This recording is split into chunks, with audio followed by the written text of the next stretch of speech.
नमस्कार, मैं हूं दीपिका। बिहारी न्यूज में आपका स्वागत है। खबरों की ओर बढ़ने से पहले एक नजर सुर्खियों पर।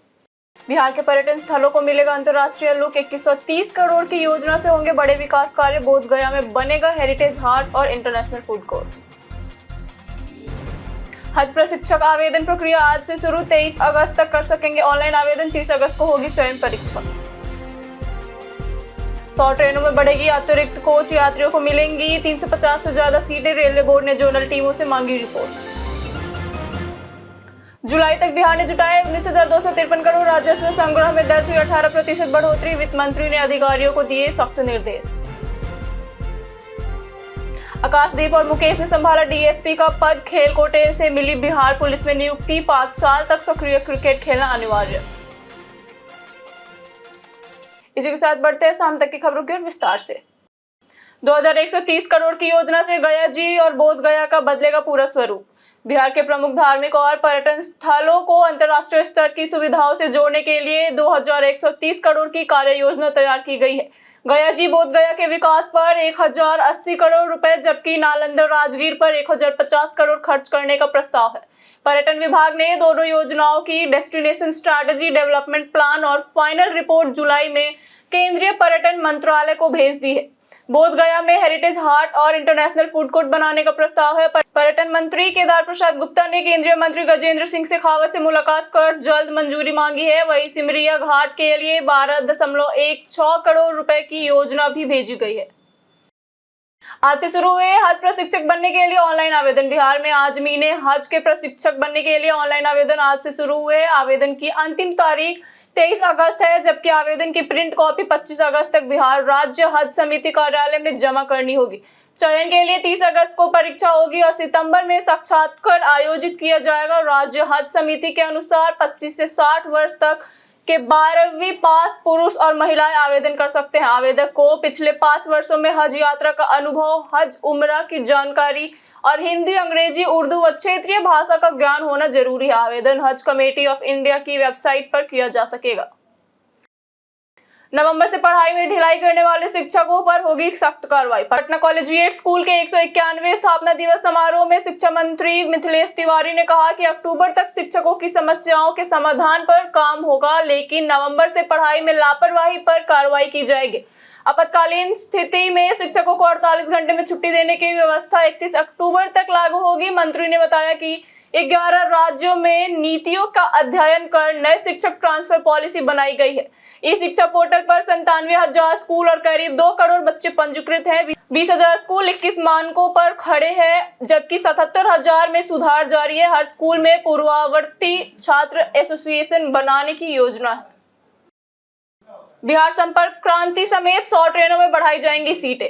बिहार आने जाने वाले यात्रियों के लिए बड़ी राहत की खबर है। बढ़ती भीड़ और वेटिंग लिस्ट को देखते हुए रेलवे कई मेल एक्सप्रेस ट्रेनों में 4 अतिरिक्त कोच जोड़ने की तैयारी कर रहा है। इसके बाद कई ट्रेनें 20 की जगह 24 कोच के साथ चलेंगी, जिससे एक ट्रेन में 350 से ज्यादा अतिरिक्त सीटें मिलेंगी। रेलवे बोर्ड करीब 3200 लंबी दूरी की ट्रेनों में नई कोच संरचना लागू करने की तैयारी में है। इसमें 6 से 8 स्लीपर कोच और 4 जनरल कोच होंगे। बिहार की करीब 100 ट्रेनों जैसे संपर्क क्रांति, मगध, श्रमजीवी, पवन और वैशाली एक्सप्रेस को फायदा मिलेगा। 24 कोच संचालन के लिए रेलवे बोर्ड ने जोनल रेलवे से रिपोर्ट मांगी है। पटना में बड़ी सीएनजी की मांग, 6 साल में 19 गुना बढ़ी खपत। राजधानी पटना में सीएनजी की मांग और नेटवर्क तेजी से बढ़ रहा है। जेल ने 7 साल पहले 3 स्टेशनों से आपूर्ति शुरू की थी, जो अब बढ़कर 41 स्टेशन हो गए हैं। 2019-20 में 19 लाख किलो की वार्षिक आपूर्ति से बढ़कर 2024 से 25 में करीब 3.60 करोड़ किलो पहुंचने का अनुमान है। वर्तमान में रोजाना 1.40 लाख किलो सीएनजी की खपत हो रही है। पटना में 60,000 से ज्यादा सीएनजी वाहन चल रहे हैं, जिनमें 40,000 से अधिक ऑटो और करीब 20,000 निजी कार हैं। हालांकि बीटा जैसे ग्रामीण इलाकों में आपूर्ति की परेशानी और पंपों पर लंबी कतारें बनी हुई हैं। क्रिकेट की पिच से डीएसपी बने आकाशदीप और मुकेश, मिली नई जिम्मेदारी। भारतीय क्रिकेट टीम के सदस्य आकाशदीप और मुकेश कुमार ने सोमवार को बिहार पुलिस मुख्यालय में डीएसपी पद पर योगदान दिया। राज्य सरकार ने दोनों क्रिकेटरों की नियुक्ति खेल कोटे से की है। योगदान के दौरान डीजीपी विनय कुमार और आईजी मुख्यालय मनोज कुमार मौजूद रहे। बिहार उत्कृष्ट खिलाड़ियों की सीधी नियुक्ति नियमावली के तहत दोनों को पुलिस सेवा के साथ क्रिकेट में भी सक्रिय रहना होगा। उन्हें अगले 5 वर्षों तक विभिन्न प्रतियोगिताओं में सक्रिय खिलाड़ी के रूप में हिस्सा लेना अनिवार्य है। इसके लिए दोनों को बॉन्ड भी देना होगा। अब दोनों क्रिकेट करियर जारी रखते हुए बिहार पुलिस में नई प्रशासनिक जिम्मेदारी निभाएंगे। बिहार के राजस्व संग्रह में 18% की रिकॉर्ड बढ़ोतरी हुई दर्ज। बिहार में चालू वित्तीय वर्ष के शुरुआती महीनों में राजस्व संग्रह में 18% की बढ़ोतरी दर्ज की गई है। जुलाई 2026 तक राज्य के 6 प्रमुख विभागों ने कुल 19,253 करोड़ रुपए राजस्व जुटाया। सोमवार को उप मुख्यमंत्री एवं वित्त मंत्री विजेंद्र प्रसाद यादव की अध्यक्षता में हुई समीक्षा बैठक में यह जानकारी सामने आई। वाणिज्य कर, मद्य निषेध, उत्पाद एवं निबंधन, परिवहन, खनन एवं भूतत्व तथा राजस्व एवं भूमि सुधार विभागों ने यह संग्रह किया।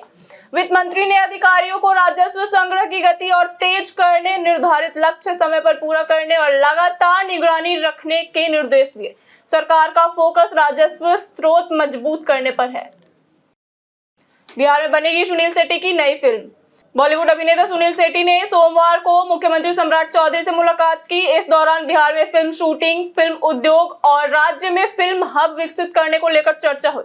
शेट्टी ने बताया कि अक्टूबर से बिहार में उनकी अगली फिल्म की शूटिंग हो सकती है और करीब 50 से 60 दिनों की शूटिंग की योजना पर बातचीत हुई है। अगले सप्ताह उनकी टीम बिहार के अलग अलग लोकेशन पर निरीक्षण करेगी। मुख्यमंत्री ने फिल्म उद्योग को बढ़ावा देने के लिए सहयोग का भरोसा दिया।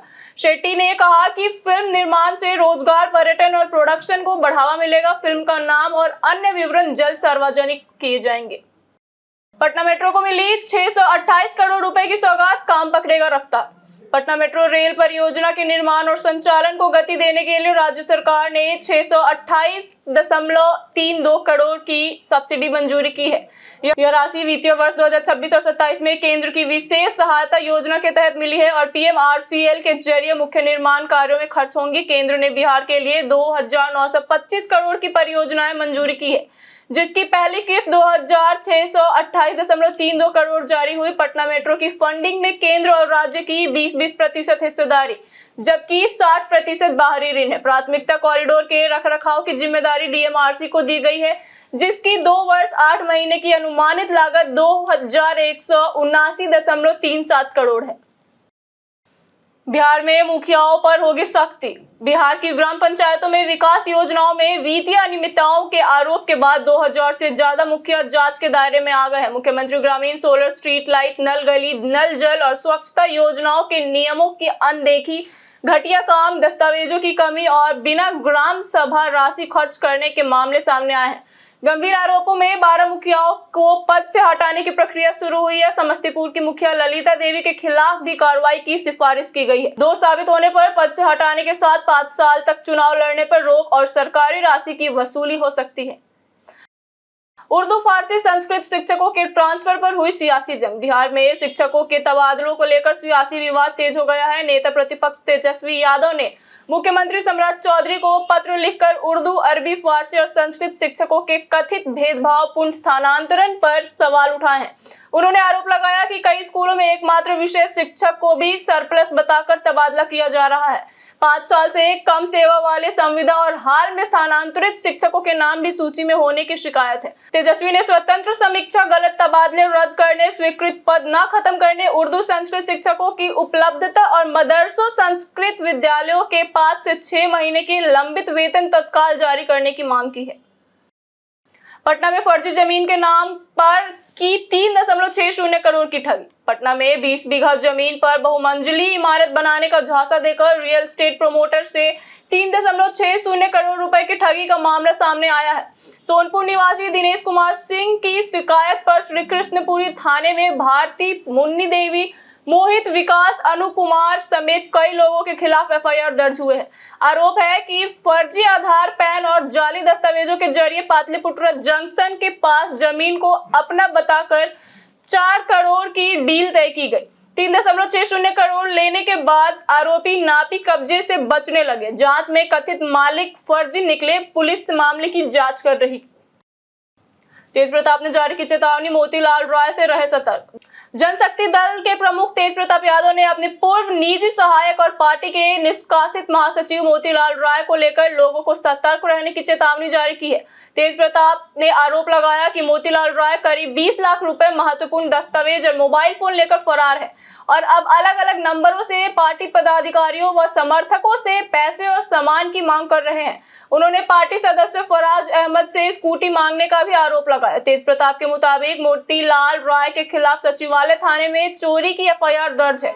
उन्होंने लोगों से संदिग्ध कॉल पर भरोसा न करने और किसी तरह का लेन देन नहीं करने की अपील की है। रग्बी चैंपियनशिप में बड़ा फर्जीवाड़ा। बिहार में रग्बी से जुड़े खेल कोटे के मामलों में बड़ा फर्जीवाड़ा सामने आया है।